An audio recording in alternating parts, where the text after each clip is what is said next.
बिना risk FD से ज्यादा ब्याज। आरबीआई की ये धांसू स्कीम कराएगी आपकी मोटी कमाई। अगर आप शेयर बाजार के जोखिम से बचते हुए सुरक्षित निवेश और बेहतर ब्याज की तलाश में हैं, तो RBI floating rate savings bonds एक ऑप्शन हो सकता है। ये भारत सरकार की ओर से जारी बॉन्ड है और इसलिए इसमें सरकारी गारंटी होती है। इस स्कीम की विशेषता इसका फ्लोटिंग ब्याज है। इसकी दर एनएससी की ब्याज दर से जुड़ी होती है और एनएससी रेट पर 0.35% के आधार पर तय की जाती है। ब्याज दर की समीक्षा हर 6 महीने में 1 जनवरी और 1 जुलाई को होती है। ब्याज का भुगतान भी हर 6 महीने में किया जाता है। इसमें भारतीय नागरिक और एचयूएफ निवेश कर सकते हैं, जबकि एनआरआई निवेश नहीं कर सकते। न्यूनतम निवेश 1000 रुपए है और अधिकतम निवेश की कोई सीमा नहीं। बॉन्ड की सामान्य अवधि 7 वर्ष है। वरिष्ठ नागरिकों को प्री मैच्योर विड्रॉल की सुविधा मिलती है।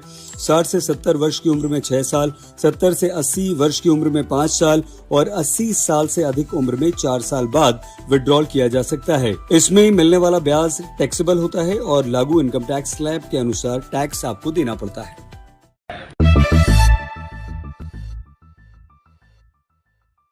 बिना रिस्क एफडी से ज्यादा ब्याज। आरबीआई की ये धांसू स्कीम कराएगी आपकी मोटी कमाई। अगर आप शेयर बाजार के जोखिम से बचते हुए सुरक्षित निवेश और बेहतर ब्याज की तलाश में हैं, तो RBI floating rate savings bonds एक ऑप्शन हो सकता है। ये भारत सरकार की ओर से जारी बॉन्ड है और इसलिए इसमें सरकारी गारंटी होती है।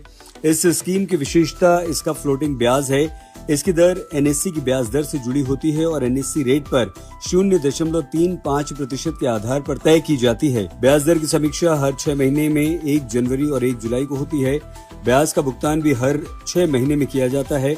इसमें भारतीय नागरिक और एचयूएफ निवेश कर सकते हैं, जबकि एनआरआई निवेश नहीं कर सकते। न्यूनतम निवेश 1000 रुपए है और अधिकतम निवेश की कोई सीमा नहीं। बॉन्ड की सामान्य अवधि 7 वर्ष है।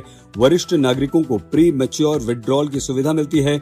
60 से 70 वर्ष की उम्र में 6 साल, 70 से 80 वर्ष की उम्र में 5 साल और 80 साल से अधिक उम्र में 4 साल बाद विड्रॉल किया जा सकता है। इसमें मिलने वाला ब्याज टैक्सेबल होता है और लागू इनकम टैक्स स्लैब के अनुसार टैक्स आपको देना पड़ता है।